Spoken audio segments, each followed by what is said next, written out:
ओम नमः शिवाय। April month की थीम क्या है? ओवरऑल थीम पहले देखेंगे। ऑल दैट ग्लिटर्स, आपके पास बहुत सारी अपॉर्चुनिटीज आएंगी और उसके साथ साथ मैनिपुलेशन भी आ सकती है। तो ये आपको डिसाइड करनी है कि क्या ये मैनिपुलेट करने के लिए लोग आ रहे हैं आपके पास, ये अपॉर्चुनिटी कहीं फेक तो नहीं है, या ये अपॉर्चुनिटी जो आ रही है इससे आपकी प्रॉफिट लॉन्ग टर्म होंगी या बस शॉर्ट टर्म, क्या पैसा रुकेगी। ये सारी चीज़ें आपको सोचना ज़रूरी है इस मंथ में। क्या क्या अपॉर्चुनिटीज़ आएंगी या मैनिपुलेशन, ये सारे आगे बात करेंगे।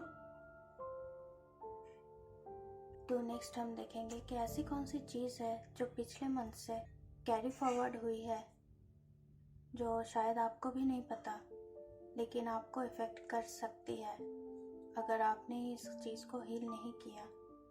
वो क्या है? Chop wood. किसी ने आपका दिल दुखाया या अपमान किया है, उसको याद रखिए। उनके पास दोबारा जाने से पहले ये चीज़ को याद रखना बहुत ज़रूरी है। हम कहते हैं कि भूल जाओ जो भी हुआ है, ठीक है, लेकिन आप किसी रिलेशनशिप में फिर से जाने से पहले, यहाँ पे मुझे लग रही है कि कोई आपके पास दोबारा से लौट सकते हैं। आपके एक्स हो सकते हैं या कोई भी व्यक्ति हो सकते हैं या कोई भी एनर्जी हो सकती है, ये भी पॉसिबल है। लेकिन अगर कोई व्यक्ति है तो दोबारा से सोचने की ज़रूरत है आपको कि उनके साथ आपके ब्रेकअप क्यों हुए थे, उनके साथ आपके डिस्टेंस क्यों है, क्या वो अभी सुधर गए हैं या क्या किस वजह से वो आ रहे हैं। ये सारी चीज़ें दोबारा से इफ़ेक्ट ना करे आपको। अगर कोई बैड सिचुएशन में फंसे थे आप, तो वो सारी चीज़ों से सीखिए। इंट्यूशन हो रही है कि कोई ना कोई आपके पास आने वाला है या आने वाली है लौट के। उनको आप जानते हैं, उनके साथ आपकी रिलेशनशिप इतनी अच्छी नहीं थी पास्ट में, कोई ना कोई सिचुएशन ज़रूर हुई थी। तो उस चीज़ को याद रखिए, लेसन को याद रखिए।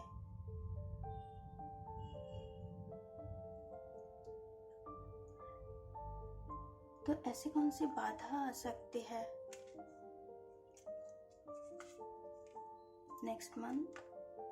Between worlds. आप मल्टीटास्किंग करना चाहते हो, लेकिन यहाँ पे बाधा की कार्ड में ये आई है ब्लॉकेजेस। तो मैं बताऊंगी कि आप मल्टीटास्किंग अगर कर रहे हो तो कभी कभी ये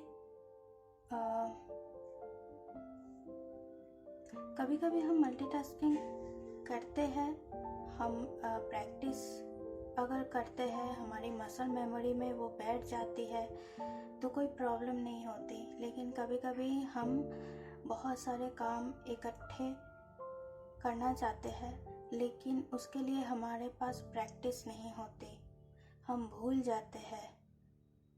स्टेप बाय स्टेप अगर कोई प्रोजेक्ट को भी बनानी है तो हम 2 प्रोजेक्ट में एक साथ काम कर रहे हैं तो भूल हो जाती है।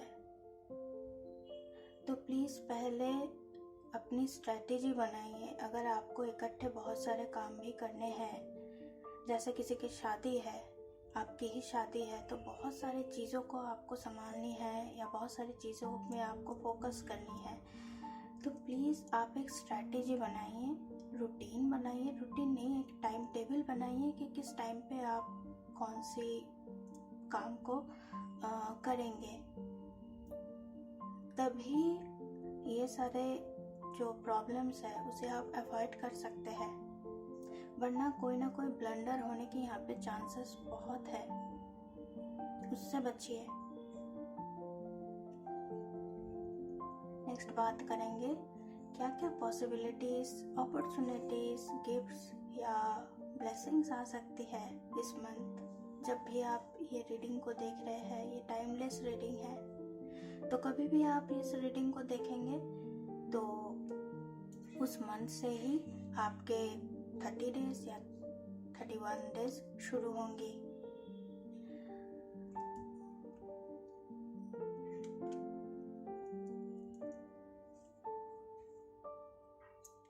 थिंकर।